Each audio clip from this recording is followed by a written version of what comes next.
एषा प्राणो जायते यथैषा पुरुषे छायैतस्मिन्नेतद् आततं मनोकृते मायात्य अस्मिन् शरीरे आत्मना एषा प्राणा जायते यथा पुरुषे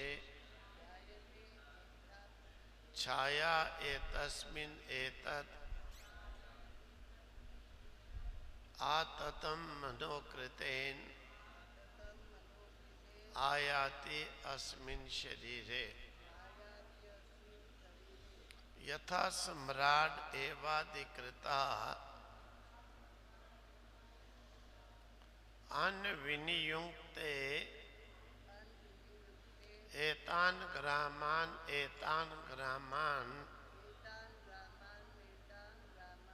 अधितिष्ठस्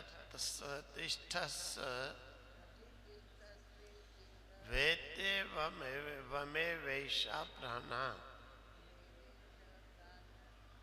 इतरान् प्राणान् पृथक् पृथक् एव सन्निधत्ते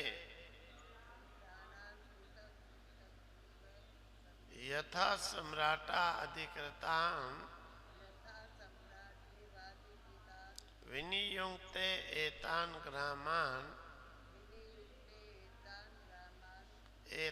ग्रामान् अधितिष्ठस्व इति एवं एव एषा प्राणा इतरान् प्राणान् पृथक् पृथक् एव सन्निधत्ते पायुपस्थे पानं चक्षु श्रोते मुखनासिकाभ्यां प्राणः स्वयं प्रातिष्ठते मध्ये तु समानः एषा हेतद् उत्मन्नं समं नयति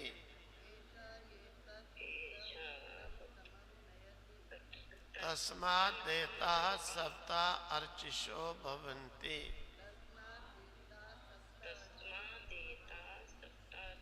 वायुपस्थे आपनं चक्षुश्रोत्रे मुखनासिकाभ्यां प्राणः स्वयं प्रातिष्ठते तु समानः एषा हि हुतम् अन्नं समं नयति तस्मात् एताः सप्त अर्चिषः भवन्ति आत्मना ऐसा प्राण जायते।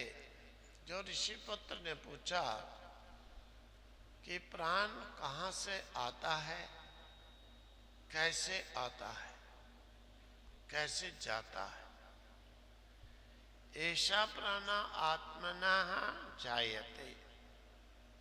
पिपलाद ऋषि वर्णन करते हुए कहते हैं कि ये आत्मा से ही आता है, उत्पन्न होता है। आत्मा से उत्पन्न कैसे होता है? कहते हैं आत्मा ना तो क्रिया ना कर्म कुछ करता ही नहीं। यथा पुरुषे छाया अस्मिन् एतत् आततम। जैसे पुरुष में उसके साथ रहने वाली छाया, अस्मिन इस आत्मा में ये प्राण तत्व भी इसी प्रकार से आततम फैला हुआ है। मतलब कि शरीर के साथ में जो छाया होती है, उस छाया के लिए कुछ करने की जरूरत नहीं होती है। वो कोई कर्म नहीं है, स्वाभाविक है। शरीर होगा तो उसकी छाया पड़ेगी ही। स्वाभाविक है कि आत्मा होगा तो प्राण होंगे ही। आत्मा के बिना प्राण कभी नहीं रह सकते। मनोकृतेन आयाति अस्मिन् शरीरे, मन के द्वारा किए हुए कर्म से इस शरीर में आ जाता है प्राण। अब ऋषि का कहने का अभिप्राय ये है कि जिस प्राण के विषय में है अश्वलायन तुम पूछ रहे हो कि प्राण की उत्पत्ति किससे होती है, तो प्राण की उत्पत्ति जो है आत्मा से होती है। आत्मा से कहते हैं आत्मा में क्रिया का अभाव होने के कारण आत्मा से कैसे उत्पन्न, आत्मा से कैसे नाश। आत्मा में विकार तो है नहीं, क्योंकि गीता में भी श्री कृष्ण ने कहा कि ये आत्मा न जायते न म्रियते वा कदाचिन न भूया। ये आत्मा ना तो जन्मता है ना मरता है, ना कभी हुआ, और ऐसा भी नहीं कह सकते कि अभी से हुआ। फिर आत्मा विकारहीन होने के कारण आत्मा से तो कुछ भी उत्पन्न नहीं होगा। तो इस प्रकार से विकारी ना होने के कारण अविकारी आत्मा से कैसे किसी चीज की उत्पत्ति। जैसे दूध आदि में विकार आने से खट्टास दही बन जाता है, तो आत्मा में तो कोई भी विकार न होने के कारण कुछ भी चेंज होने वाला नहीं। तो प्राण की उत्पत्ति कैसे होगी? तो कहते हैं जैसे पुरुष के साथ में छाया होती है, पुरुष का शरीर होगा तो छाया होगी ही, उसकी परछाई पड़ेगी ही। इसी प्रकार से आत्मा होगा तो प्राण होगा ही। आत्मा स्वाभाविक आत्मा के साथ में प्राण है। शरीर के साथ स्वाभाविक न उत्पन्न करके भी छाया होती है, न चाहते हुए भी छाया तो परिछाई होगी ही। इसी प्रकार से आत्मा में भी न चाहते हुए भी प्राण, जहाँ पर आत्मा वहाँ पर प्राण परछाई की भांति, छाया की भांति होगा ही। और पुरुष के छाया की उत्पत्ति है, आत्मा से प्राण की उत्पत्ति है, स्वाभाविक ही। तो मन के किए हुए वह इस शरीर में आता है। मन की वासनाएं ही रस्सी बन करके आत्मा को शरीर में खींच लाती हैं। भावनाएं, आत्मा शरीर में आया कि शरीर में प्राण चल पड़े, क्योंकि आत्मा के साथ ही प्राण होने के कारण आत्मा के प्रवेश करते ही शरीर में प्राण भी प्रविष्ट हो जाते हैं। यथा सम्राट एव अधिकृतान विनियुक्ते एतान ग्रामान अधितिष्ठस्व इति एवं एव ऐसा प्राणा इतरान प्राणान पृथक पृथक एव सन्निधत्ते। जैसे राजा जो होता है चक्रवर्ती सम्राट, वो अधिकृतान विनियुक्ते अधिकारियों को विनियुक्त करता है, अधिकारियों को वो विनियुक्त करता है कि एतान ग्रामान अधिष्ठस्व, कि इस गांव का अधिकार तुम्हें, इस गांव का अधिकार तुम्हें, कि इस गांव में तुम जो है शासन करो, इस गांव में तुम करो, ये गांव तुम्हारे अधिकार में रहेगा, ये गांव तुम्हारे अधिकार में रहेगा। जैसे उसके वो प्रबंधक बना देता है, लेकिन स्वयं साथ रहकर के ही, स्वतंत्र नहीं, उन्हें केवल आगे प्रबंधक की आज्ञा।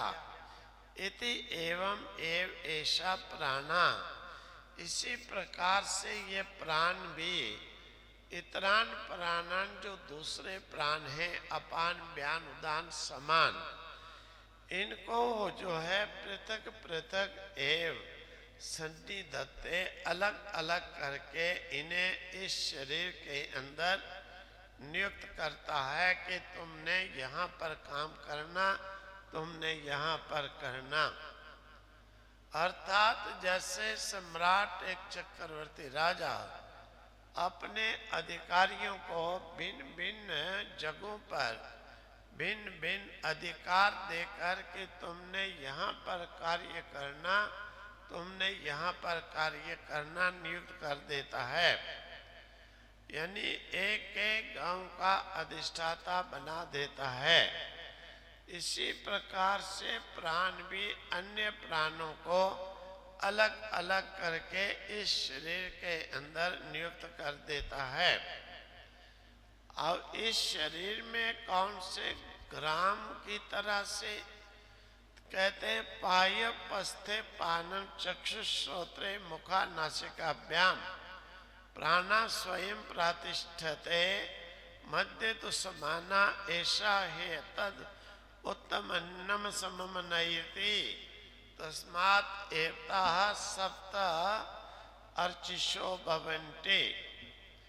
कहते हैं पायुपस्थे, पायु गुदा इंद्रिय, उपस्थे मूत्र इंद्रिय, अपानम इसमें अपान को लगा देता है। प्राण जो है विभाग करके इसमें अपान नाम के प्राण को नियुक्त करता है कि तुमने जो खाया पिया हुआ है, जल अन्न फल इत्यादि, उसे जो है मल बनने के बाद उस किट से तुमने इसे नीचे की ओर धकेलना है। मल मूत्र को नीचे की ओर धकेलना। अगर प्राण अपान जो है कार्य करना बंद कर देता है तो मल मूत्र बंद हो जाते हैं। बंद हो जाने पर मनुष्य का जीवन भी समाप्त हो जाता है। अपान के कार्य करते तक ही प्राण जो है शरीर में काम करता है तो जीवन चलता है। अपान का कार्य बंद हुआ कि जीवन गया। इसीलिए अपान नाम के प्राण को पायु और उपस्थ इंद्रिय में केवल खाए हुए अन्न के से उत्पन्न हुए मैल, मल पेशाब मल मूत्र दोनों का जो है नीचे की ओर धकेलने के लिए काम है। क्योंकि अपान नाम के प्राण का फंक्शन बंद होते ही मल मूत्र अंदर ही टिका रहेगा, वो प्रचय होगा ही नहीं, और होगा ही नहीं तो अंदर भर जाएगा तो व्यक्ति कब तक जीवित रहेगा। फिर चक्षु श्रोत्रे मुख नासिकाभ्याम प्राणः स्वयं प्रतिष्ठते। मुख में, नासिका में, चक्षु में और श्रोत्रे कान में, इनमें मुख्य जो प्राण है वो स्वयं आप जो है वहाँ पर अधिकार रखता है। यानी प्राण मुख्य जो है, मुख्य प्राण जो होता है, जो राजा के भांति ये स्थान स्वयं अपने पास रखता है। जैसे एक सम्राट राज्य में विशेष विशेष विभाग, जो विशेष विशेष विभाग होते हैं, जैसे प्राइम मिनिस्टर वो अपने अधीन रखता है, इसी प्रकार से विशेष विशेष स्थलों को वो प्राण भी अपने अधिकार में रखता है। क्योंकि यहाँ पर विशेषता क्या है? तो कहते हैं विशेषता ये है कि अगर कोई प्राण थोड़ा सा भी लापरवाही करेगा तो जीवन ही नष्ट हो जाएगा। जैसे आंख जरा सा भी कुछ लापरवाही हुई देखने में तो कुएं में जाएगा, मर जाएगा। श्रोत्र ठीक से नहीं सुनेगा तो वहां पर भी जो है उलट हो जाएगा। मुख नासिका व्यायाम, मुख में भी क्या खाना है, खाए हुए को नीचे धकेलना है, तो ये प्राण जरा सा भी यहाँ भी अगर मिस्टेक हुई तो प्राणी का जीवन जा सकता है।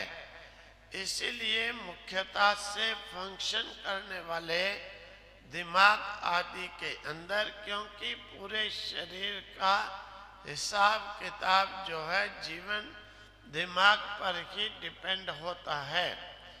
बुद्धि में निश्चय करके हम सोच करके जो फंक्शन नीचे की इंद्रियों को करेंगे वो इंद्रियां भी वही करेंगी। इसीलिए मुख्यतः से शरीर में जो सबसे जरूरी वो विभाग करके प्राण अपने पास रखता है, चक्षु श्रोत्र मुख नासिका। इनमें प्राण स्वयं कार्य करता है। स्वयं प्रातिष्ठते, स्वयं ही स्थित रहता है, अपने अधिकार में रखता है। तो समाना ऐसा होतम अन्नम समम नयति समम नयति। कहते हैं तो अव्यय से लेना है पायुपस्थ और श्रोत्र चक्षु, यानी दोनों प्राणों का कार्य। समान नाम का जो प्राण है, तीसरा प्राण, ऐसा प्राणाहुतम, ये समान नाम का प्राण क्या करता है?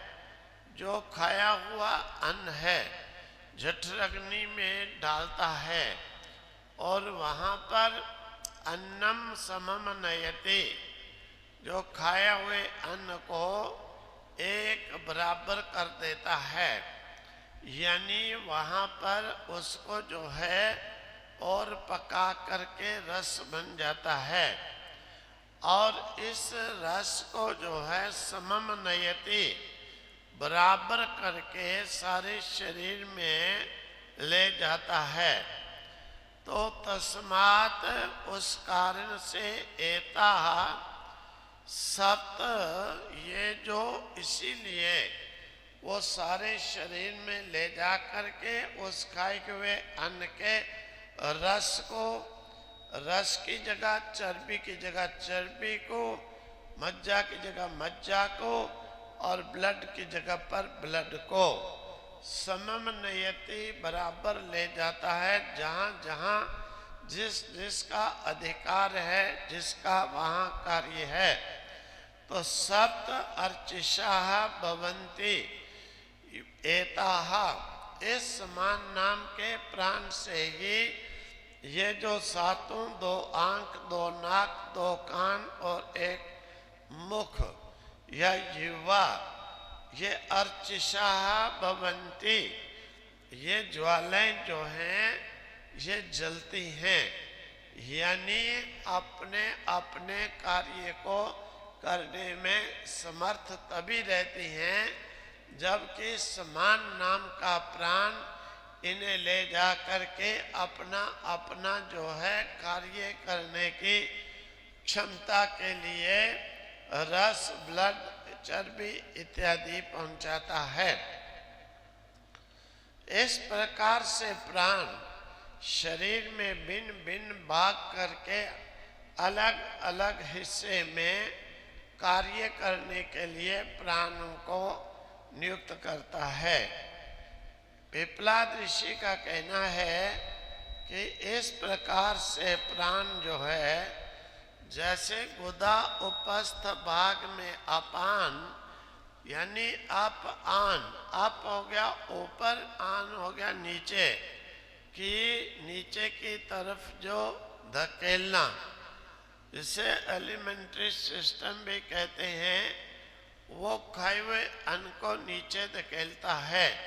अगर नहीं धकेलेगा, वहीं पड़ा सड़ेगा, तो भरने के बाद जीवन ही खत्म हो जाएगा। अपान नाम के प्राण के निकल जाने पर प्राणी का प्राण जीवन नहीं रहता है। चक्षु श्रोत्र मुख नासिका में स्वयं जो है प्राण अपना पास में अधिकार रखता है, क्योंकि शरीर के मुख्य जो कार्य हैं वो यहीं से ही चलते हैं, क्योंकि नेत्रों से ही देखकर चलता है, दिमाग से ही सोचकर कार्य करता है। जरा सी लापरवाही हुई तो जीवन गया। इसीलिए मुख्य प्राण जो है इनको अपने अधिकार में रखता है। और समान नाम का प्राण जो है वो क्या करता है, शरीर में खाए हुए अन्न को, उससे जो पड़ा हुआ बना हुआ रस, ब्लड इत्यादि है, वो सम करके एक बराबर करके एक एक जगह पर उनके अनुसार, जहाँ पर मज्जा चाहिए वहाँ मज्जा, जहाँ पर रस चाहिए वहाँ रस, जहाँ ब्लड चाहिए वहाँ पर ब्लड बनाकर वो पहुँचाता है। इसीलिए सातों ज्योतियाँ शरीर में जल उठती हैं, यानी आँख में देखने की, नासिका में सूंघने की, कान में सुनने की, मुख में जो है ग्रहण करने की, अन्न आदि बोलने की। ये सात जिन्हें रस मिला तो ये काम करने लगी। अगर जो ये ज्योतियों में प्राण समान भाग से इनको वो शक्ति नहीं दे खाए हुए अन्न की, तो ये ज्योतियाँ यानी ये सातों इंद्रियां काम करना बंद कर देंगी, जीवन नहीं चलेगा। इस प्रकार से ये अन्न प्राण की उत्पत्ति और प्राण के कार्यों का वर्णन हुआ। ओम तत्सत, ओम तत्सत, ओम तत्सत।